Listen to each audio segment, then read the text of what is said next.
ನಮಸ್ಕಾರ ಸ್ನೇಹಿತರೆ, ಭಾರತದ ಜನಗಣತಿ 2027 ಮನೆ ಪಟ್ಟಿ ಅಥವಾ ಮನೆ ಗಣತಿ ಕಾರ್ಯಾಚರಣೆ 2026 ಮನೆಪಟ್ಟಿ ಗಣತಿ ಅಥವಾ ಮನೆಪಟ್ಟಿ ಕಾರ್ಯಾಚರಣೆ ಗಣತಿಯನ್ನು ಗಣತಿದಾರರು ನಾವು ಮಾಡಬೇಕಾದ್ರೆ ಈ ಒಂದು ಗಣತಿ ಕಾರ್ಯದಲ್ಲಿ ಬರ್ತಕ್ಕಂತಹ ಕೆಲವೊಂದಿಷ್ಟು ಪರಿಕಲ್ಪನೆಗಳು ಮತ್ತು ವ್ಯಾಖ್ಯಾನಗಳು, ಅದರ ಜೊತೆಗೆ ನಮ್ಮ ಜನಗಣತಿ ಏನು ಒಂದು ಬ್ಲಾಕ್ ಕೊಟ್ಟಿರುತ್ತಾರೆ, ನಮಗೆ ಅಲಾಟ್ ಮಾಡಿರ್ತಕ್ಕಂತಹ ಬ್ಲಾಕ್ ಅಥವಾ ಪ್ರದೇಶದಲ್ಲಿ ಬರ್ತಕ್ಕಂತಹ ಕಟ್ಟಡಗಳಿಗೆ ಮತ್ತು ಜನಗಣತಿ ಮನೆಗಳಿಗೆ ಮನೆ ಸಂಖ್ಯೆಯನ್ನು ನಾವು ಯಾವ ರೀತಿ ಕೊಡಬೇಕು ಅಂತಕ್ಕಂಥದ್ದನ್ನು ಈ ಒಂದು ವಿಡಿಯೋದಲ್ಲಿ ನೋಡ್ತಾ ಹೋಗೋಣ. ಸೊ ಮೊದಲಿಗೆ ಮನೆಪಟ್ಟಿ ಬ್ಲಾಕ್. ಈ ಮನೆಪಟ್ಟಿ ಬ್ಲಾಕ್ ಅಂದ್ರೇನು? ನಮಗೆ ಮನೆ ಸಂಖ್ಯೆ ನೀಡುವಿಕೆ ಮತ್ತು ಮನೆಪಟ್ಟಿಗೆ ಸಂಬಂಧಿಸಿದಂತೆ ಜನಗಣತಿ ಕಾರ್ಯಾಚರಣೆಯನ್ನು ಕೈಗೊಳ್ಳಲು ಗಣತಿದಾರರಾಗಿರ್ತಕ್ಕಂತಹ ನಮಗೆ ಗಣತಿದಾರರಿಗೆ ನೀಡಲಾಗಿರ್ತಕ್ಕಂತಹ ಅಥವಾ ನಿಗದಿಪಡಿಸಲಾಗಿರ್ತಕ್ಕಂತಹ ಒಂದು ನಿರ್ದಿಷ್ಟ ಪ್ರದೇಶವೇ ನಮಗೆ ಏನಪ್ಪ ಅಂದರೆ ಒಂದು ಬ್ಲಾಕ್ ಆಗಿರುತ್ತೆ.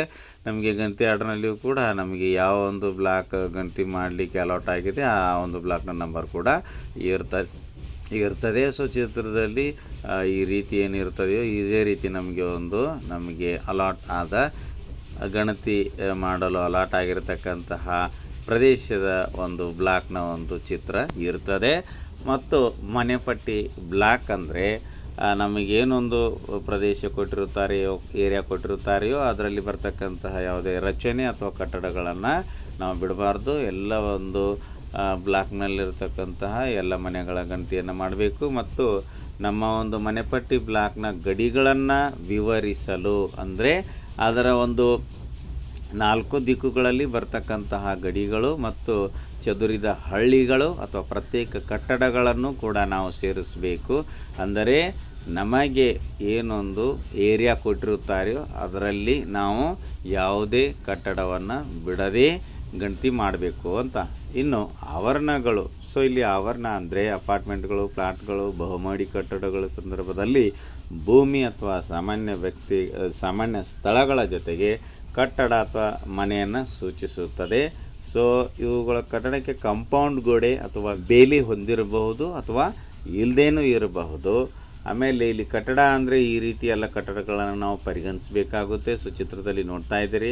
ಮತ್ತು ಕಟ್ಟಡ ಅಂದರೆ ಅದು ದೇವಸ್ಥಾನ ಆಗಿರಬಹುದು, ಚರ್ಚ್ ಆಗಿರಬಹುದು ಮತ್ತು ಮಸೀದಿ ಆಗಿರಬಹುದು. ಕಟ್ಟಡ ಅಂದರೆ ಏನಪ್ಪ, ಇದು ನೆಲದ ಮೇಲಿರೋ ಒಂದು ಪ್ರತ್ಯೇಕ ನಿರ್ಮಿತ ಆಕೃತಿ. ಅದು ಕಟ್ಟಡ ಅಂದರೆ ಅದು 4 ಗೋಡೆ, ಒಂದು ಚಾವಣಿ ಇದ್ದರೆ ಅದು ಕಟ್ಟಡ. ಆಮೇಲೆ ಸಾಮಾನ್ಯ ದೇಹದ ವ್ಯಕ್ತಿಯು ವಾಸಿಸಲು ಅಥವಾ ಉಳಿಯಲು ಅಥವಾ ಪ್ರವೇಶಿಸಲು ಅದರಲ್ಲಿ ಅವಕಾಶ ಇರಬೇಕು, ಅದನ್ನು ನಾವು ಕಟ್ಟಡ ಅಂತ ಪರಿಗಣಿಸ್ತೇವೆ. ಒಂದಕ್ಕಿಂತ ಹೆಚ್ಚು ಘಟಕಗಳನ್ನು ಕೂಡಿಕೊಂಡಿದ್ದು ಅವುಗಳಲ್ಲಿ ವಾಸವಾಗಿದ್ದರೆ ಅಥವಾ ಅದರಲ್ಲಿ ಅಂಗಡಿ ಅಥವಾ ವ್ಯಾಪಾರ ಮಳಿಗೆ ಗೃಹಗಳಿದ್ದರೆ ಅಥವಾ ಕಚೇರಿಗಳು, ಕಾರ್ಖಾನೆಗಳು, ಕಾರ್ಯಾಗಾರಗಳು, ವರ್ಕ್ಶೆಡ್ಡುಗಳು, ಶಾಲೆಗಳು, ಮನರಂಜನಾ ಸ್ಥಳಗಳು, ಪೂಜಾ ಸ್ಥಳಗಳು, ದಾಸ್ತಾನು ಮಳಿಗೆಗಳು, ಭಂಡಾರಗಳು ಅಥವಾ ಇತ್ಯಾದಿಗಳು, ಇವೆಲ್ಲವುಗಳನ್ನು ನಾವು ಕಟ್ಟಡ ಅಂತ ಪರಿಗಣಿಸಬೇಕು. ಮಿಶ್ರ ಉದ್ದೇಶಗಳಿಗಾಗಿ ಬಳಸ್ತಿದ್ದರೂ ಕೂಡ ಅವುಗಳನ್ನು ನಾವು ಕಟ್ಟಡ ಅಂತ ಪರಿಗಣಿಸಬೇಕು. ಇನ್ನು ಜನಗಣತಿ ಮನೆ ಅಂದರೆ ಜನಗಣತಿ ಮನೆ, ಅದರ ಜನಗಣತಿ ಮನೆಗೆ ಒಂದು ರಸ್ತೆ ಅಥವಾ ಸಾಮೂಹಿಕ ಅಂಗಳ ಇರ್ತದೆ ಅಥವಾ ಏನೊಂದು ಮೆಟ್ಟಿಲು ಇರ್ತದೆ, ಮುಂತಾದ ಸ್ಥಳದಿಂದ ಪ್ರತ್ಯೇಕವಾಗಿರುತ್ತದೆ ಜನಗಣತಿ ಮನೆ. ಮುಖ್ಯ ದ್ವಾರ, ಮೇನ್ ಎಂಟ್ರೆನ್ಸ್ ಏನು ಹೊಂದಿರುತ್ತದೆಯೋ ಮತ್ತು ಪ್ರತ್ಯೇಕವಾದ ಒಂದೊಂದು ಘಟಕದಂತೆ ಒಂದು ಉಪಯೋಗಿಸಲ್ಪಡ್ತಿರುತ್ತದೆ ಅಥವಾ ಪರಿಗಣಿಸಲ್ಪಡ್ತಿರುತ್ತದೆ. ಅದು ಒಂದು ಕಟ್ಟಡ ಆಗಿರ್ತದೆ ಅಥವಾ ಕಟ್ಟಡದ ಒಂದು ಭಾಗ ಕೂಡ ಆಗಿರ್ಬೋದು. ಅದನ್ನು ನಾವು ಜನಗಣತಿ ಮನೆ ಅಂತ ಕರಿತೇವೆ. ಈ ಒಂದು ಜನಗಣತಿ ಮನೆಯಲ್ಲಿ ಅದನ್ನು ಅವರು ವಾಸಕ್ಕಾಗಿ ಉದ್ದೇಶಕ್ಕಾಗಿ ಬಳಸ್ತಾ ಇರ್ಬೋದು ಅಥವಾ ಅದು ಖಾಲಿ ಕೂಡ ಇರ್ಬೋದು ಅಥವಾ ಅದನ್ನು ವಾಸೇತರ ಉದ್ದೇಶಕ್ಕಾಗಿ ಅಥವಾ ಎರಡೂ ಒಂದು ಉದ್ದೇಶಗಳಿಗಾಗಿ ಕೂಡ ಅವರು ಬಳಸ್ತಾ ಇರ್ಬೋದು. ಅದೊಂದು ಜನಗಣತಿ ಮನೆ ಅಂತ ನಾವು ಕನ್ಸಿಡರ್ ಮಾಡಬೇಕಾಗುತ್ತೆ. ಇನ್ನು ಕಟ್ಟಡ ಮತ್ತು ಜನಗಣತಿ ಮನೆಗಳನ್ನು ಯಾವ ರೀತಿ ಗುರುತಿಸಬೇಕು ಅಂದರೆ, ಕಟ್ಟಡ ಅಂದರೆ ಅದು ಈ ರೀತಿಯಾಗಲಿ ಇರ್ಬೋದು, ಅದು ಒಂದು ಕೂಡ ಜನಗಣತಿ ಮನೆ. ಅಥವಾ ಶಂಕುವಿನ ಆಕಾರದಲ್ಲಿ ಇರ್ಬೋದು, ಅದು ಒಂದು ಕಟ್ಟಡ, ಅದೊಂದು ಜನಗಣತಿ ಮನೆ. ಅಥವಾ ಈ ರೀತಿಯಾಗಿ ಹೊಸ ರೀತಿಯಲ್ಲಿ ಒಂದು ಕಟ್ಟಿರ್ತಕ್ಕಂಥ ಮನೆ ಆಗಿರ್ಬೋದು, ಅದು ಒಂದು ಜನಗಣತಿ ಮನೆ ಅಥವಾ ಅದು ಒಂದು ಜನಗಣತಿ ಮನೆ ಅಷ್ಟೇ. ಆಮೇಲೆ ಇನ್ನು ಈ ಒಂದು ಕಟ್ಟಡ ಮತ್ತು ಜನಗಣತಿ ಮನೆಗಳನ್ನು ಗುರುತಿಸುವಂಥದ್ದಲ್ಲಿ ಮುಂದುವರೆದು ಇಲ್ಲಿ ನೋಡಿ, ಚಿತ್ರದಲ್ಲಿ ನೋಡ್ತಾ ಇರ್ಬೋದು. ಇಲ್ಲಿ ನೋಡಿ, ಒಂದರಿಂದ ಅಕ್ಕಪಕ್ಕದಲ್ಲಿರ್ತಕ್ಕಂಥ 6 ನಿರ್ಮಾಣಗಳಿವೆ. ಇದರಲ್ಲಿ ಕಟ್ಟಡ 1ರಿಂದ 4 ಕಟ್ಟಡ 1ರಿಂದ 4 ಕಟ್ಟಡಗಳು ಒಂದೊಂದು ಜನಗಣತಿ ಮನೆ ಇದೆ. ಆಮೇಲೆ 5 ಮತ್ತು 6ನೇ ಕಟ್ಟಡದಲ್ಲಿ ತಲಾ 2 ಮತ್ತು 3 ಜನಗಣತಿ ಮನೆಗಳಿವೆ. ನೋಡಿ, 5ನೇ ಕಟ್ಟಡದಲ್ಲಿ 1 ಜನಗಣತಿ ಮನೆ ಇದೆ ಮತ್ತು 6ನೇ ಕಟ್ಟಡದಲ್ಲಿ 3 ಜನಗಣತಿ ಮನೆ ಇದೆ. ಮತ್ತು ಕಟ್ಟಡ 5ಅಲ್ಲಿ ಒಂದೇ ಕುಟುಂಬ ಒಂದೇ ಬಳಕೆಗೆ ಅಂದರೆ ವಾಸಕ್ಕಾಗಿ ಉಪಯೋಗಿಸುತ್ತಿದ್ದಲ್ಲಿ ಹಾಗೂ 2 ಪ್ರವೇಶ ಮಾರ್ಗಗಳಿದ್ದಲ್ಲಿ ಅದನ್ನು ಸಹ ಕಟ್ಟಡ ನಂಬರ್ 5 ಒಂದೇ ಜನಗಣತಿ ಮನೆ ಹೊಂದಿದೆ ಅಂತ ಪರಿಗಣಿಸಲಾಗುವುದು. ಇಲ್ಲಿ ನೋಡಿ, 2 ಮನೆಗಳೇ ಅಥವಾ ಕೋಣೆಗಳಿವೆ ಅಥವಾ 2 ಮನೆಗಳಿವೆ. ಬಟ್ ಆ 2 ಮನೆ ಸೇರಿಸಿ ಒಂದೇ ಕುಟುಂಬ ವಾಸವಾಗಿದ್ದರೆ ಅದು ಒಂದೇ ಜನಗಣತಿ ಮನೆ. ಆಮೇಲೆ ಇಲ್ಲಿ 6ನೇ ಕಟ್ಟಡದಲ್ಲಿ 3 ಮನೆಗಳಿದ್ದರೂ ಕೂಡ ಅಲ್ಲಿ 3 ಮನೆಗಳಲ್ಲಿ ಒಂದೇ ಕುಟುಂಬ ವಾಸವಾಗಿದ್ದರೆ ಅದು ಒಂದೇ ಜನಗಣತಿ ಮನೆ. ಇಲ್ಲ 3 ಮನೆಗಳಲ್ಲಿ ಒಂದೊಂದು ಬೇರೆ ಬೇರೆ ಕುಟುಂಬ ವಾಸವಾಗಿದೆ ಅಂದರೆ ಆ 3 ಜನಗಣತಿ ಮನೆ ಅಂತ ನಾವು ಪರಿಗಣಿಸಬೇಕಾಗುತ್ತೆ. ಕಟ್ಟಡ ಜನಗಣತಿ ಮನೆಗಳ ಗುರುತಿಸುವಿಕೆ ಮುಂದುವರಿದ ಭಾಗದಲ್ಲಿ ಚಿತ್ರದಲ್ಲಿ ನೋಡಬಹುದು. ಇಲ್ಲಿ ಬಹುಮಹಡಿ ಅಪಾರ್ಟ್ಮೆಂಟ್ ಒಂದಿದೆ. ಇದರಲ್ಲಿ 8 ಜನಗಣತಿ ಮನೆ ಇದೆ. ಆ 8 ಜನಗಣತಿ ಮನೆಗಳಿರ್ತಕ್ಕಂಥ ಒಂದೇ ಕಟ್ಟಡ ಇದಾಗಿದೆ. ಈ ಚಿತ್ರದಲ್ಲಿ ನೋಡ್ತಾ ಇದ್ದೀರಿ, ಇದು ಕೂಡ ಒಂದು ಬಹುಮಹಡಿಯ ಕಟ್ಟಡ ಇದೆ ಮತ್ತು ಈ ಒಂದು ಅಪಾರ್ಟ್ಮೆಂಟ್ಗೆ ಪ್ರತ್ಯೇಕ ಕಟ್ಟಡ ಅಂಥೇಳಿ ನಾವು ಪರಿಗಣಿಸ್ತೇವೆ. ಮತ್ತು 8 ಕಟ್ಟಡಗಳು ಅಥವಾ 8 ಜನಗಣತಿ ಮನೆಗಳನ್ನು ಈ ಒಂದು ಬಹುಮಹಡಿ ಕಟ್ಟಡದಲ್ಲಿ ನಾವು ನೋಡ್ಬೋದಾಗಿದೆ. ಇನ್ನು ಕಟ್ಟಡ ಮತ್ತು ಜನಗಣತಿ ಮನೆಗಳನ್ನು ಗುರುತಿಸಬೇಕಾದಂತಹ ಮುಂದಿನ ಹಂತದಲ್ಲಿ ಇಲ್ಲೊಂದೇನು ಆವರಣ ಇದೆ, ಇದರಲ್ಲಿ ವಾರ್ಡನ್ ಮತ್ತು ಅಡುಗೆಯವರ ನಿವಾಸ ಬಳಸ್ತಕ್ಕಂತಹ ಬೇರೊಂದು ನಿರ್ಮಾಣವನ್ನು ಹೊಂದಿರುವ ಹಾಸ್ಟೆಲು, ಇಲ್ಲಿ ನಾವು 3 ಜನಗಣತಿ ಮನೆಗಳಿರ್ತಕ್ಕಂಥ ಒಂದು ಕಟ್ಟಡವನ್ನು ನಾವಿಲ್ಲಿ ನೋಡ್ತಾ ಇದ್ದೇವೆ. ಮತ್ತು ಇಲ್ಲಿ ಈ ಒಂದು ಚಿತ್ರದಲ್ಲಿ ನೋಡ್ತಿರುವಂತೆ ಒಂದು ಕಟ್ಟಡ 5 ಕೋಣೆಗಳಿವೆ. 2 ಕೋಣೆಗಳನ್ನು ಒಂದು ಕುಟುಂಬ, 3 ಕೋಣೆಗಳನ್ನು ಇನ್ನೊಂದು ಕುಟುಂಬ ಬಳಸ್ತಾ ಇದೆ. ಸೊ ಇಲ್ಲಿ 2 ಜನಗಣತಿ ಮನೆ ಅಂತ ನಾವು ಪರಿಗಣಿಸಬೇಕಾಗುತ್ತೆ. ಇನ್ನು ಕಟ್ಟಡ ಮತ್ತು ಜನಗಣತಿ ಮನೆಗಳ ಗುರುತಿಸುವಿಕೆ ಮುಂದುವರಿದ ಭಾಗದಲ್ಲಿ ಚಿತ್ರದಲ್ಲಿ ನೋಡ್ತಾ ಇದ್ದೀರಿ, ಇಲ್ಲೊಂದು ಆವರಣದಲ್ಲಿ ಒಂದು ಮುಖ್ಯ ವಾಸಸ್ಥಳ ಇದೆ, ಒಂದು ಶೌಚಾಲಯ ಇದೆ, ಒಂದು ಅಡುಗೆ ಮನೆ ಇದೆ ಮತ್ತು ಒಂದು ಬೈಠಕ್ ಒಂದು ಕುಟುಂಬದಿಂದ ಬಳಸುತ್ತಿರತಕ್ಕಂತಹ 4 ನಿರ್ಮಾಣಗಳೇನಿದೆ, ಇದು ಒಂದು ಕಟ್ಟಡ, ಒಂದು ಜನಗಣತಿ ಮನೆ. ಈ ಕಟ್ಟಡಗಳು ಬೇರೆ ಬೇರೆ ಇದೆ, ಬಟ್ ಈ ಎಲ್ಲ ಕಟ್ಟಡಗಳನ್ನು ಬಳಸ್ತಾ ಇರ್ತಕ್ಕಂಥದ್ದು ಒಂದೇ ಕುಟುಂಬದ ಸದಸ್ಯರು. ಸೊ ಇದನ್ನು ನಾವು ಇಲ್ಲಿ ಜನಗಣತಿ 4 ಕಟ್ಟಡಗಳಿದ್ದರೂ ಕೂಡ 4 ನಿರ್ಮಾಣಗಳು, ಒಂದು ಕಟ್ಟಡ, ಒಂದು ಜನಗಣತಿ ಮನೆ ಅಂತ 4 ನಿರ್ಮಾಣಗಳು, ಒಂದು ಕಟ್ಟಡ, ಒಂದು ಜನಗಣತಿ ಮನೆ. ಈ ನೀಡಲಾಗಿರ್ತಕ್ಕಂಥ ಒಂದು ಉದಾಹರಣೆ ಅಥವಾ ಚಿತ್ರದಲ್ಲಿ ಒಂದು ವೇಳೆ ಯಾವುದೇ ಒಂದು ನಿರ್ಮಾಣವನ್ನು ಬೇರೆ ಕುಟುಂಬ ಬಳಸಿದ್ದಲ್ಲಿ ಮಾತ್ರ ಆಗ ಅಂಥ ನಿರ್ಮಾಣವನ್ನು ಅದು ಕೂಡ ಪ್ರತ್ಯೇಕ ಕಟ್ಟಡ, ಪ್ರತ್ಯೇಕ ಜನಗಣತಿ ಮನೆ ಅಂತ ನಾವು ಕನ್ಸಿಡರ್ ಮಾಡಬೇಕಾಗುತ್ತೆ. ಕಟ್ಟಡ ಮತ್ತು ಜನಗಣತಿ ಮನೆಗಳ ಗುರುತಿಸುವಿಕೆ ಮುಂದುವರಿದ ಭಾಗದಲ್ಲಿ ಸೊ ಈ ಚಿತ್ರದಲ್ಲಿ ನೋಡ್ತಾ ಇದ್ದೀರಿ, ಅಡುಗೆ ಮನೆ, ಕಾರ್ಯಾಗಾರ, ದನದ ಕೊಟ್ಟಿಗೆ, ಒಂದು ಕಟ್ಟಡ, 3 ಜನಗಣತಿ ಮನೆ, ವಾಸ ಮತ್ತು ಅಡುಗೆ ಮನೆ ಒಟ್ಟಿಗೆ ಒಂದೇ ಜನಗಣತಿ, ವಾಸ ಮತ್ತು ಅಡುಗೆ ಮನೆ ಒಟ್ಟಿಗೆ ಒಂದು ಜನಗಣತಿ ಮನೆ. ಈ ಥರವು 2 ಪ್ರತ್ಯೇಕ ಜನಗಣತಿ ಮನೆ ಆಗಿದೆ. ಸೊ ಇಲ್ಲಿ ಏನಪ್ಪ ಅಂದರೆ ಪ್ರತ್ಯೇಕ ಒಂದು ಅಡುಗೆ ಮನೆ ಇರೋದರಿಂದ ಪ್ರತ್ಯೇಕ ಮನೆಯಿಂದ ಯಾವುದೇ ರಚನೆಯನ್ನು ಬಳಸುತ್ತಿದ್ದರೆ ಅಂತಹ ರಚನೆಯನ್ನು ನಾವು ಪ್ರತ್ಯೇಕ ಕಟ್ಟಡ ಅಥವಾ ಪ್ರತ್ಯೇಕ ಜನಗಣತಿ ಮನೆ ಅಂತ ನಾವು ಇಲ್ಲಿ ಪರಿಗಣಿಸಬೇಕಾಗುತ್ತೆ. ಇನ್ನು ಕಟ್ಟಡ ಮತ್ತು ಜನಗಣತಿ ಮನೆಗಳ ಗುರುತಿಸುವಿಕೆ ಮುಂದುವರಿದ ಭಾಗದಲ್ಲಿ ಈ ಚಿತ್ರದಲ್ಲಿ ನೋಡಬಹುದು. ಇಲ್ಲಿ ಸಾಧ್ಯತೆ ಏನೇನು ನೋಡ್ರಿ. ಸಾಧ್ಯತೆ 1, ಈ ಒಂದು ಚಿತ್ರದಲ್ಲಿ ಒಂದು ಆವರಣದೊಳಗೆ ಆವೃತವಾಗಿರ್ತಕ್ಕಂಥ ವಾಸಸ್ಥಳ, ಗ್ಯಾರೇಜು ಮತ್ತು ನೌಕರನ ವಸತಿ ಒಂದು ಕಟ್ಟಡ, 3 ಜನಗಣತಿ ಮನೆಗಳು ಇದರಲ್ಲಿ ಇರ್ಬೋದಾದಂಥ ಸಾಧ್ಯತೆ ಇದೆ. 3 ಮನೆಗಳಿರ್ಬೋದಾದಂಥ ಸಾಧ್ಯತೆಯಲ್ಲಿ ಈ ಉದಾಹರಣೆಯಲ್ಲಿ ನೌಕರನು ತನ್ನ ಮಾಲೀಕರ ಮನೆಯಲ್ಲಿ ಆಹಾರವನ್ನು ಸ್ವೀಕರಿಸುತ್ತಿಲ್ಲ, ಆದ್ದರಿಂದ ಪ್ರತ್ಯೇಕ ಕುಟುಂಬ ಅಂತ ಪರಿಗಣಿಸಬಹುದು. ಅದರಂತೆ ಪ್ರತ್ಯೇಕ ಜನಗಣತಿ ಮನೆಯನ್ನು ಸಂಖ್ಯೆಯನ್ನು ಕೂಡ ನೀಡಲಾಗುತ್ತೆ. ಮತ್ತು ಇನ್ನೊಂದು ಸಾಧ್ಯತೆ ಏನಿರ್ಬೋದಾಗಿದೆ ನೋಡ್ರಿ, ಈ ಏನು ಚಿತ್ರ ಇದೆ ಇದರಲ್ಲಿ ಒಂದು ವೇಳೆ ನೌಕರ ತನ್ನ ಯಜಮಾನನ ಮನೆಯಲ್ಲಿ ಆಹಾರವನ್ನು ಸೇವಿಸ್ತಾ ಇದ್ದಾನೆ ಮತ್ತು ಮಾಲೀಕರ ಕುಟುಂಬದ ಸದಸ್ಯನೊಂದು ಆತನನ್ನು ಎಣಿಕೆಗೆ ಒಳಪಡಿಸಿದ್ದಲ್ಲಿ ಆತನ ವಾಸಸ್ಥಳ ಮತ್ತು ನೌಕರರ ವಸತಿಗಳು ಒಟ್ಟುಗೂಡಿ ಒಂದೇ ಜನಗಣತಿ ಮನೆ ಆಗುತ್ತೆ. ಇನ್ನು ಈ ಒಂದು ಜನಗಣತಿಗೆ ಸಂಬಂಧಿಸಿದಂತೆ ಕುಟುಂಬದ ವ್ಯಾಖ್ಯಾನ ಯಾವ ರೀತಿ ಬರ್ತದೆಪ್ಪ ಅಂದರೆ, ಸಾಮಾನ್ಯವಾಗಿ ಒಟ್ಟಿಗೆ ವಾಸಿಸುವ ಮತ್ತು ಸಾಮಾನ್ಯ ಅಡುಗೆ ಮನೆ, ಸಾಮಾನ್ಯ ಅಡುಗೆಯಿಂದ ಊಟ ಮಾಡುವ ಸಂಬಂಧಿತ ಅಥವಾ ಸಂಬಂಧವಿಲ್ಲದ ವ್ಯಕ್ತಿಗಳ ಒಂದು ಗುಂಪೆ ಕುಟುಂಬ ಆಗಿರುತ್ತದೆ. ಒಂದು ಕುಟುಂಬ ಅದರಲ್ಲಿ ಒಬ್ಬರು ಇರ್ಬೋದು ಅಥವಾ ಹೆಚ್ಚಿನ ಸದಸ್ಯರು ಕೂಡ ಇರ್ಬೋದು. ಸಾಮಾನ್ಯ ಅಡುಗೆ ಮನೆಯಿಂದ ಊಟ ಮಾಡದೆ ಒಟ್ಟಿಗೆ ವಾಸಿಸುವ ಸಂಬಂಧವಿಲ್ಲದ ಪ್ರತಿಯೊಬ್ಬ ವ್ಯಕ್ತಿಯು ಪ್ರತ್ಯೇಕ ಕುಟುಂಬ ಅಂತ ಪರಿಗಣಿಸಲಾಗುತ್ತೆ. ಕುಟುಂಬದ ವ್ಯಾಖ್ಯಾನ ಮುಂದುವರೆದು ದಂಪತಿಗಳು ಅಥವಾ ಪರಸ್ಪರ ಸಂಬಂಧವಿರುವ ವ್ಯಕ್ತಿಗಳ ಗುಂಪು ಸಾಮಾನ್ಯವಾಗಿ ಒಂದು ಜನವಸತಿ ಮನೆಯಲ್ಲಿ ವಾಸವಾಗಿರ್ತಾರೆ. ಕಾರಣಾಂತರಗಳಿಂದ ತಮ್ಮ ಆಹಾರವನ್ನು ಹೊರಗಿನಿಂದ ತಂದು ಸೇವಿಸ್ತಿದ್ದರೂ ಕೂಡ ಅವರುಗಳು ಒಂದು ಸಾಮಾನ್ಯ ಕುಟುಂಬ ಅಂತ ಪರಿಗಣಿಸಲ್ಪಡ್ತಾರೆ. 3 ವಿಧದ ಕುಟುಂಬಗಳಿವೆ: ಸಾಮಾನ್ಯ ಕುಟುಂಬ, ಸಂಸ್ಥಾರೂಪದ ಕುಟುಂಬ, ವಸತಿರಹಿತ ಕುಟುಂಬ. ಸಾಮಾನ್ಯ ಕುಟುಂಬ ಅಂದರೆ ಸಾಮಾನ್ಯವಾಗಿ ಒಂದೇ ಕಡೆಯಲ್ಲಿ ಒಟ್ಟಿಗೆ ವಾಸವಾಗಿದ್ದುಕೊಂಡು ಒಂದೇ ಅಡುಗೆ ಮನೆಯಲ್ಲಿ ತಯಾರಾದಂಥ ಊಟ ಸೇವಿಸ್ತಿರ್ತಕ್ಕಂಥ ವ್ಯಕ್ತಿಗಳ ಗುಂಪು, ಇದು ಸಮೂಹವೇ ಸಾಮಾನ್ಯ ಕುಟುಂಬ. ಸಾಮಾನ್ಯ ಕುಟುಂಬದ ಸದಸ್ಯರು ಪರಸ್ಪರ ಸಂಬಂಧವಿರುವ ಅಥವಾ ಸಂಬಂಧವಿರದ ಅಥವಾ ಮಿಶ್ರ ವ್ಯಕ್ತಿಗಳು ಕೂಡ ಇರ್ಬೋದು. ಇನ್ನು ದಂಪತಿಗಳು ಅಥವಾ ಪರಸ್ಪರ ಸಂಬಂಧವಿರ್ತಕ್ಕಂತಹ ವ್ಯಕ್ತಿಗಳ ಗುಂಪೊಂದು ಸಾಮಾನ್ಯವಾಗಿ ಒಂದು ಜನಗಣತಿ ಮನೆಯಲ್ಲಿ ವಾಸಿಸುತ್ತಿದ್ದು ಕಾರಣಾಂತರಗಳಿಂದ ತಮ್ಮ ಆಹಾರವನ್ನು ಹೊರಗಡೆಯಿಂದ ತಂದು ಸೇವಿಸ್ತಿದ್ದರೂ ಕೂಡ ಅವರುಗಳು ಕೂಡ ಒಂದು ಸಾಮಾನ್ಯ ಕುಟುಂಬ ಅಂತ ಪರಿಗಣಿಸಲ್ಪಡ್ತಾರೆ. ಇನ್ನು ಸಂಸ್ಥಾರೂಪದ ಕುಟುಂಬ ಅಂದರೆ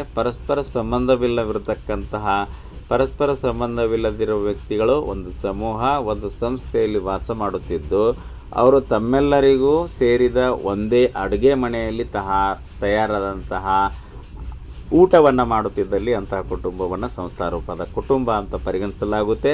ಇದಕ್ಕೆ ಉದಾಹರಣೆಗಾಗಿ ವಸತಿ ಗೃಹಗಳು, ಮೆಸ್ಗಳು, ಹಾಸ್ಟೆಲ್ಗಳು, ಹೋಟೆಲ್ಗಳು, ಅಭಯಾಶ್ರಮಗಳು, ನಿರೀಕ್ಷಣಾ ಗೃಹಗಳು, ಭಿಕ್ಷುಕರ ಪರಿವರ್ತನಾಲಯಗಳು, ಬಂದೀಖಾನೆಗಳು, ಆಶ್ರಮಗಳು, ವೃದ್ಧಾಶ್ರಮಗಳು, ಮಕ್ಕಳ ಅಭಯಾಶ್ರಮಗಳು, ಅನಾಥಾಲಯಗಳು ಇತ್ಯಾದಿಗಳು ಸಂಸ್ಥಾರೂಪದ ಕುಟುಂಬ ಆಗಿರುತ್ತದೆ. ಹಣ ಪಾವತಿಸಿ ಇರುವ ಅತಿಥಿ ಗೃಹವು PG ಪೇಯಿಂಗ್ ಗೆಸ್ಟ್ ಇದು ಕೂಡ ಸಂಸ್ಥಾರೂಪದ ಕುಟುಂಬ ಆಗಿರುತ್ತದೆ.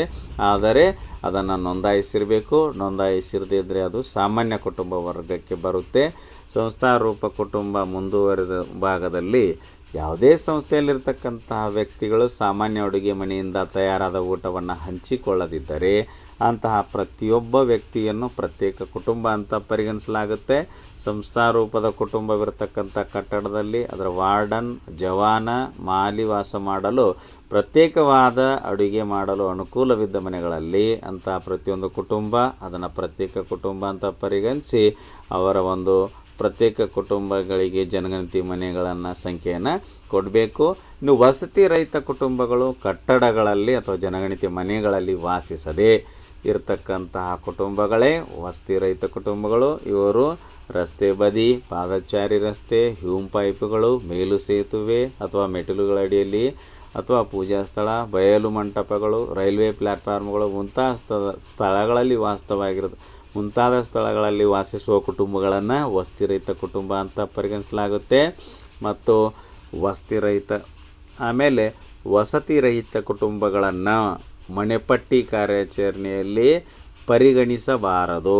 ಇನ್ನು ಕುಟುಂಬದ ಮುಖ್ಯಸ್ಥ ಅಥವಾ ಮುಖ್ಯಸ್ಥೆ ಇವರನ್ನು ಯಾವ ರೀತಿ ನಾವು ನಿರ್ಧರಿಸಬೇಕು ಅಂತ ಕೇಳಿದರೆ, ಕುಟುಂಬದಲ್ಲಿ ಮುಖ್ಯಸ್ಥ ಅಥವಾ ಮುಖ್ಯಸ್ಥೆ ಯಾರೆಂದರೆ ಕುಟುಂಬದವರಿಂದ ಮುಖ್ಯಸ್ಥ ಅಥವಾ ಮುಖ್ಯಸ್ಥೆ ಅಂತ ಅವ್ರು ಹೇಳಬೇಕು. ಅದನ್ನು ಗಣತಿ ಮಾಡೋಕ್ಕೆ ಹೋದಂಥ ಸಂದರ್ಭದಲ್ಲಿ ಆ ಕುಟುಂಬದವರು ಹೇಳಬೇಕು, ನಮ್ಮ ಮನೆಯ ಮುಖ್ಯಸ್ಥರು, ಕುಟುಂಬದ ಮುಖ್ಯಸ್ಥರು ಇವರಿದ್ದಾರೆ ಅಂತ. ಅವ್ರು ಯಾರನ್ನು ಮುಖ್ಯಸ್ಥರು ಅಂತ ಹೇಳ್ತಾರೆಯೋ ಅವರನ್ನು ನಾವು ಕುಟುಂಬದ ಮುಖ್ಯಸ್ಥರು ಅಂತ ಪರಿಗಣಿಸಬೇಕು. ಮತ್ತು ಆ ಒಬ್ಬರು ಮುಖ್ಯಸ್ಥರು ಪುರುಷರಾಗಿರ್ಬೋದು ಅಥವಾ ಮಹಿಳೆ ಕೂಡ ಆಗಿರ್ಬೋದು. ಮತ್ತು ಆ ಮುಖ್ಯಸ್ಥರು ಕಿರಿಯರು ಇರ್ಬೋದು ಅಥವಾ ಹಿರಿಯರಿರ್ಬೋದು ಅಥವಾ ಒಟ್ಟಿನಲ್ಲಿ ಅವ್ರು ಯಾರು ಮುಖ್ಯಸ್ಥರಂತ ಹೇಳ್ತಾರೆ ಅವರನ್ನು ನಾವು ಮುಖ್ಯಸ್ಥರಂತ ಬರ್ಕೊಳ್ಬೇಕು. ನಾವು ನಿರ್ಧಾರ ಮಾಡೋದಲ್ಲ, ಅವ್ರು ಹೇಳ್ತಾರೆ ಅದನ್ನು. ಮತ್ತು ಮನೆಪಟ್ಟಿ ಕಾರ್ಯಾಚರಣೆಯಲ್ಲಿ ಯಾರ್ಯಾರನ್ನು ನಾವು ಒಳಗೊಳಿಸಬೇಕು ಅಂದರೆ ಮನೆಪಟ್ಟಿ ಕಾರ್ಯಾಚರಣೆಯಲ್ಲಿ ಒಳಗೊಳ್ಳಬೇಕಾಗಿರ್ತಕ್ಕಂಥ ವ್ಯಕ್ತಿಗಳು ಅಥವಾ ಪ್ರದೇಶಗಳು ಅಂದರೆ ಸಾಮಾನ್ಯವಾಗಿ ವಾಸಿಸುತ್ತಿರುವ ಮತ್ತು ಸಂಸ್ಥಾರೂಪದ ಕುಟುಂಬದಲ್ಲಿ ವಾಸಿಸುವ ವ್ಯಕ್ತಿಗಳನ್ನು ನಾವು ಗಣತಿ ಮಾಡಬೇಕು. ಮನೆಪಟ್ಟಿ ಮಾಡ್ತಕ್ಕಂಥ ಸಮಯದಲ್ಲಿ ಕೆಲವೊಬ್ಬರು ಆ ಮನೆಯಲ್ಲಿ ಗೈರ್ಹಾಜರಿದ್ದಾರೆ, ಒಂದು 4 ದಿವಸ ಅಥವಾ ಕೆಲವೊಂದಿಷ್ಟು ದಿವಸ ಬೇರೆ ಕಡೆಯಲ್ಲಿ ಏನೋ ಒಂದು ಕೆಲಸದ ನಿಮಿತ್ತ ಹೋಗಿದ್ದಾರೆ ಅಂದರೂ ಕೂಡ ಅವ್ರು ಗೈರ್ಹಾಜರಿದ್ದರೂ ಕೂಡ ಅವರನ್ನು ಆ ಮನೆಯ ಒಂದು ಸಾಮಾನ್ಯ ನಿವಾಸಿಗಳಂತ ಪರಿಗಣಿಸಿ ಗಣತಿ ಮಾಡಬೇಕು. ಇನ್ನು ಆಕಸ್ಮಿಕವಾಗಿ ಗೆಸ್ಟು ಅಥವಾ ಅತಿಥಿ ಅಥವಾ ಬೀಗರು ಬಿಜ್ಜರು ನೆಂಟರು ಅಂತ ಏನೋ ಮನೆಗೆ ಬಂದಿರುತ್ತಾರೆಯೋ ಅವರನ್ನು ಗಣತಿ ಮಾಡಬಾರ್ದು. ಏಕೆಂದರೆ ಅವರು ವಾಸಿಸುವಂಥ ವಾಸಸ್ಥಳದಲ್ಲಿ ಅವರನ್ನು ಗಣತಿ ಮಾಡ್ತಾರೆ. ಆಮೇಲೆ ರಾಜತಾಂತ್ರಿಕ ಸ್ಥಾನಮಾನ ಹೊಂದಿರತಕ್ಕಂತಹ ವಿದೇಶಿಗರು ಮತ್ತು ಅವರ ಕುಟುಂಬದ ಸದಸ್ಯರನ್ನು ನಾವು ಗಣತಿ ಮಾಡೋಕ್ಕೆ ಬರೋದಿಲ್ಲ, ಪರಿಗಣಿಸಲಾಗೋದಿಲ್ಲ. ಇನ್ನು ಮನೆಪಟ್ಟಿ ಕಾರ್ಯಾಚರಣೆಯಲ್ಲಿ ರಕ್ಷಣಾ ಪಡೆಯ ಅಡಿಯಲ್ಲಿ ಬರತಕ್ಕಂತಹ ನಿಷೇಧಿತ ಪ್ರದೇಶಗಳು, ವಿಶೇಷ ಚಾರ್ಜ್ ಪ್ರದೇಶಗಳನ್ನು ಗಣತಿ ಮಾಡಲಿಕ್ಕೆ ಬರೋದಿಲ್ಲ. ಇನ್ನು ಕಟ್ಟಡ ಸಂಖ್ಯೆಗಾಗಿ ನಾವು ಮಾರ್ಗಸೂಚಿಗಳನ್ನು ನೋಡೋದಾದರೆ, ಮನೆ ಸಂಖ್ಯೆ ನೀಡುವುದು ಅಂದರೆ ಮನೆಪಟ್ಟಿ ಬ್ಲಾಕ್ನಲ್ಲಿರ್ತಕ್ಕಂತಹ ಪ್ರತಿಯೊಂದು ಕಟ್ಟಡ ಮತ್ತು ಜನಗಣತಿ ಮನೆ ವ್ಯವಸ್ಥಿತವಾಗಿ ನಿಗದಿಪಡಿಸಿದ ಸಂಖ್ಯೆಯನ್ನು ಹೊಂದಿದೆ ಅಂತಕ್ಕಂಥ ನಾವು ಖಚಿತಪಡಿಸಿಕೊಳ್ಬೇಕಾಗುತ್ತೆ. ಇಡೀ ಮನೆಪಟ್ಟಿ ಬ್ಲಾಕ್ಗೆ ಮುನ್ಸಿಪಾಲ್ಟಿಯವರು ಕಟ್ಟಡಗಳ ವ್ಯವಸ್ಥಿತ ಸಂಖ್ಯೆಯನ್ನು ನೀಡಿದರೆ ಅದನ್ನೇ ಅಳವಡಿಸ್ಕೊಳ್ಬೋದು. ಇಲ್ಲ ಅಂದರೆ ಈಗ ಆಲ್ರೆಡಿ ಮನೆಗಳಿಗೆ ಯಾವುದೇ ಸಂಖ್ಯೆ ಇಲ್ಲಪ್ಪ ಅಂದರೆ ನಾವು ಯಾವುದೇ ಸಂಖ್ಯೆ ಅಸ್ತಿತ್ವದಲ್ಲಿಲ್ಲದಿದ್ದರೆ ಇಡೀ ಬ್ಲಾಕ್ನಲ್ಲಿ ಬರ್ತಕ್ಕಂತಹ ಮನೆಪಟ್ಟಿ ಬ್ಲಾಕ್ನಲ್ಲಿರ್ತಕ್ಕಂತಹ ಮನೆಗಳಿಗೆ ನಾವು ಗಣತಿದಾರರು ಹೊಸ ಸಂಖ್ಯೆಯನ್ನು ನೀಡ್ತಾ ಹೋಗಬೇಕು. ಕಟ್ಟಡ ಸಂಖ್ಯೆಗಾಗಿ ನಾವು ಮಾರ್ಗಸೂಚಿಗಳನ್ನು ನೋಡೋದಾದರೆ, ರಸ್ತೆ ಪಕ್ಕದಲ್ಲಿರ್ತಕ್ಕಂಥ ಕಟ್ಟಡಗಳಿಗೆ ನಾವು ಕಂಟಿನ್ಯೂಸ್ ಆಗಿ ನಂಬರನ್ನು ಕೊಡಬೇಕು ಮತ್ತು ವಾಯುವ್ಯದಿಂದ ಆಗ್ನೇಯಕ್ಕೆ ಬೀದಿಗಳನ್ನು ಏಕರೂಪ ಕ್ರಮದಲ್ಲಿ ತೆಗೆದುಕೊಳ್ಬೇಕು. ಸಂಖ್ಯೆ ನೀಡಬೇಕಾದ್ರೆ ಒಂದು ಅನುಕ್ರಮ ಸರಣಿಯೊಂದಿಗೆ ಬೀದಿಯ ಒಂದು ಭಾಗದಿಂದ ಪ್ರಾರಂಭಿಸಬೇಕು. ಇನ್ನೊಂದು ಬದಿಗೆ ದಾಟುವ ಮೊದಲು ಆ ಒಂದು ಬದಿಯಲ್ಲಿ ಸಂಪೂರ್ಣ ಸಂಖ್ಯೆಯನ್ನು ನೀಡಬೇಕು. ಅಂದರೆ ಏನೊಂದು ಲೈನ್ ನಾವು ತಗೊಂಡಿರ್ತೇವೆ ಆ ಲೈನ್ನಲ್ಲಿ ಕಂಟಿನ್ಯೂಸ್ ಆಗಿ ನಂಬರ್ ಕೊಡ್ತಾ ಬರಬೇಕು, ಸೀರಿಯಲ್ ನಂಬರ್ಸು.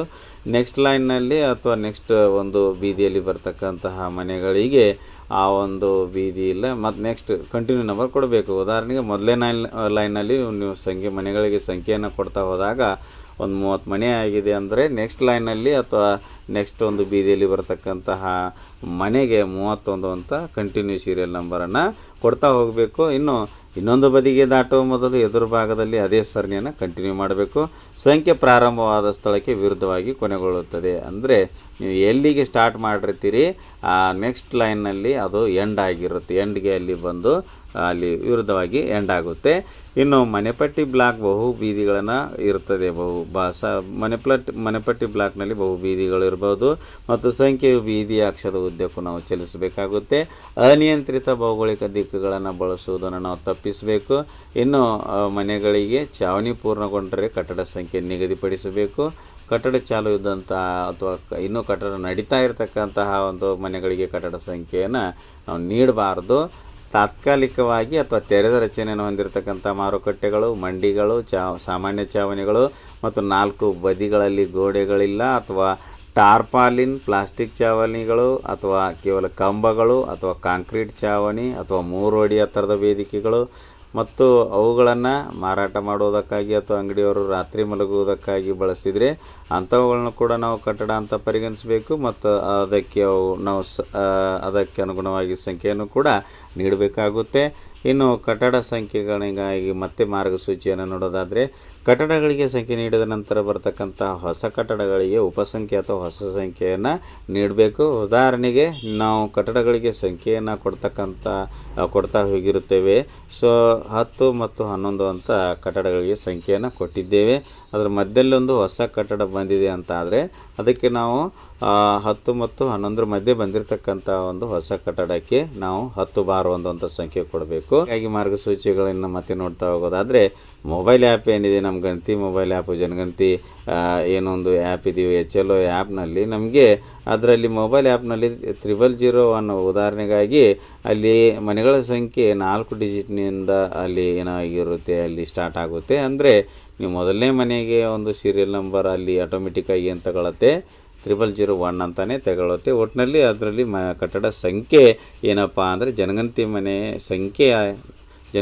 ಸಂಖ್ಯೆ ಮೊಬೈಲ್ ಆ್ಯಪ್ನಲ್ಲಿ 4 ಡಿಜಿಟ್ನಿಂದ ಸ್ಟಾರ್ಟ್ ಆಗುತ್ತೆ. ಮತ್ತು ಕಟ್ಟಡ ಸಂಖ್ಯೆಯನ್ನು ಲೆಕ್ಕಿಸದೆ ಮನೆಪಟ್ಟಿ ಬ್ಲಾಕ್ನಲ್ಲಿ ಏನೊಂದು ಕೊನೆಯ ಜನಗಣತಿ ಮನೆಯವರೆಗೂ ಇದು ಕಂಟಿನ್ಯೂ ಆಗಿ ಆಗುತ್ತೆ. ಇನ್ನು ಕಟ್ಟಡ ಅಥವಾ ಜನಗಣತಿ ಮನೆ ಸಂಖ್ಯೆಗಾಗಿ ಮಾರ್ಗಸೂಚಿಗಳಲ್ಲಿ ಮುಂದುವರೆದು ಪ್ರತಿಯೊಂದು ಕಟ್ಟಡವನ್ನು digital layout map DLM app ಮೂಲಕ ಜಿಯೋ ಟ್ಯಾಗ್ ಮಾಡಲಾಗುತ್ತೆ.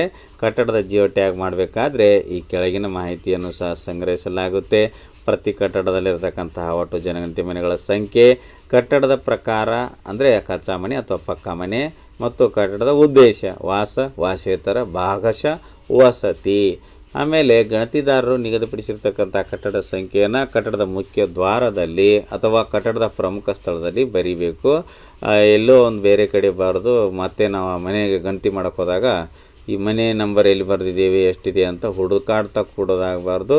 ಅದು ಮುಖ್ಯ ದ್ವಾರದ ಮೇಲೆ ಅಥವಾ ಎಂಟ್ರೆನ್ಸ್ ಒಂದು ಬಾಗಿಲ ಮೇಲೆ ನೀವು ಬರೆದು ಬಿಟ್ಟರೆ ನಿಮಗೆ ಆ ಮನೆ ಸಂಖ್ಯೆ ಸಿಗುತ್ತೆ. ಮತ್ತು ಮನೆಪಟ್ಟಿ ಕಾರ್ಯಾಚರಣೆ ಮೊಬೈಲ್ ಅಪ್ಲಿಕೇಶನ್ ಮೂಲಕ 4 ಅಂಕಿಯ ಜನಗಣತಿ ಮನೆ ಸಂಖ್ಯೆಯನ್ನು ಪ್ರತಿ ಜನಗಣತಿ ಮನೆಯ ಪ್ರವೇಶ ದ್ವಾರದಲ್ಲಿ ಬರೀಬೇಕು. HLO ಆ್ಯಪ್ನಲ್ಲಿ ಆ ಮನೆಗೊಂದು ಜನಗಣತಿ ಮನೆ ನಂಬರ್ ಬಂದಿರುತ್ತದೆ, ಅದನ್ನು ಕೂಡ ಆ ಒಂದು ಜನಗಣತಿ ಕಟ್ಟಡದ ಮೇಲೆ ಮನೆ ಮೇಲೆ ಬರೀಬೇಕು, ಜನಗಣತಿ ಮನೆ ಮೇಲೆ ಬರೀಬೇಕು. ಇಷ್ಟ ಆದರೆ ಲೈಕ್ ಮಾಡಿ, ಉಪಯುಕ್ತ ಅನಿಸಿದರೆ ಶೇರ್ ಮಾಡಿ. ಈ ರೀತಿ ವಿಡಿಯೋಗಳಿಗಾಗಿ ಚಾನಲ್ಗೆ ಸಬ್ಸ್ಕ್ರೈಬ್ ಆಗಿ ಬೆಲ್ ಬಟನ್ ಪ್ರೆಸ್ ಮಾಡಿ, ನೋಟಿಫಿಕೇಷನಲ್ಲಿ ಯಾವಾಗ ಸೆಲೆಕ್ಟ್ ಮಾಡಿಕೊಳ್ಳಿ. ನಾವು ಮಾಡೋ ವಿಡಿಯೋಗಳ ಅಪ್ಡೇಟ್ಸ್ ಪಡಿತಾ ಇರಿ. Thanks for watching. ಧನ್ಯವಾದಗಳು. ವಂದೇ ಮಾತರಂ.